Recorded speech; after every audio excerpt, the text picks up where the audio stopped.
আমগো মাইফুতের ঘুম ভাঙ্গাইছে সবসময় দেরিতে, কিন্তু আজকে হইছে আমরা মাইফুত হইছে বেনালা উঠটা গেছি গা। আর আমি যদি বেনালা ঘুমের তুরি তাইলে হইছে আমার ফুতেও বেনালা উঠটা জায়গা, আমার ফুতের হইছে আর ঘুম ধরে না, আর ফুতে হইছে আমার লগে দুষ্টামি লাগাই দিছে। আমি যদি রানতো যাই তাইলে আমার লগে যায় যায় খাড়ায় থায়, আমি যেইটা করবো আমার ফুতে হইছে সেইটাই করে, মানে আমার লগে লগে থায়, মানে হারা দিন হইছে মুনি করে আমার ফুতে। আর আজকে সকালে রুটি বা ফারোটা কিছুই বানাইতাম না, কালকা যে ডেক ভইরা ভাত রান্ধি ডেক ভইরা বাতি রইছে হেরি হইছে, পানি বাতো দিয়ে থুয়ে দিছি আর ডিম বাজতাছি এর লেগেই। আর বাইরে হইছে হালকা জুম বৃষ্টি হইতাছিল, সরি বাইরে হইছে মেঘাইতাছিল।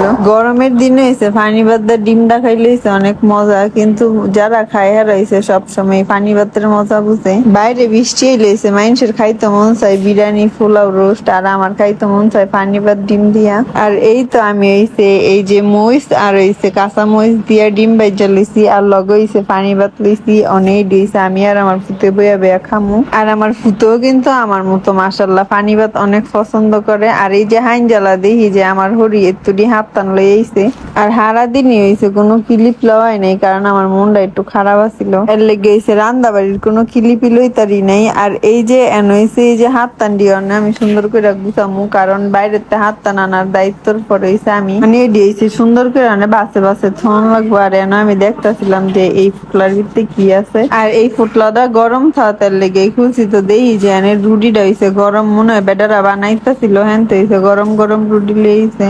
আর এই যে আরো লগে হাত টানা স্যার আমার হরি হইছে বিকালে গেছিল ডাক্তার দেখাইতো, আর ডাক্তার মুখটার দেখাই হইছে আমার হরি আউনের টাইমে হাত টান দিলে হইছে। আর আমার ফুতে কিন্তু ফল ফাকরা অনেক পছন্দ করে, এটা যে কোনো ফলই হোক না করে মাশাল্লাহ। আমার ফুতে আবার আমার মতো হইছে, আল্লাহ দিলে মানে সবই খাইতারে, বালা মন্দ সবই খাইতারে। আর আমার ফুতে হইছে কলা অনেক পছন্দ করে, আর যে কোনো জিনিসই করে সবই খায় আমার ফুতে। দেখতাছিলাম যে আমার হরিয়ানো কি কি আছে, পরে দেই যেন জাম্বুরা আছে, তারপরে রুডি কলা, আর হিডার ভিতরে হইছে 5টা না 6টা ডাবা ছিল, আমার হইছে মনে নেই খা। আমি আমার ফুতের পাতো যদি হাক দাও বাদ দেই জীবনে আমার জিগাইতো না যে মা তুমি আমার কেড়ে হাক দা বাদ দিছো। আর আমার হরির শৈল বালা না, কয়েকদিন আগে হইছে আমার হরির ডেঙ্গু হয়েছিল, সেই রোগটাই হইছে ভিতরে রয়ে গেছে। আর সেইটাই হইছে কয়েকদিন আগে ধরা পরে, কয়েকদিন আগে হইছে আমার হরি অনেকে অসুস্থ হয়ে গেছিল।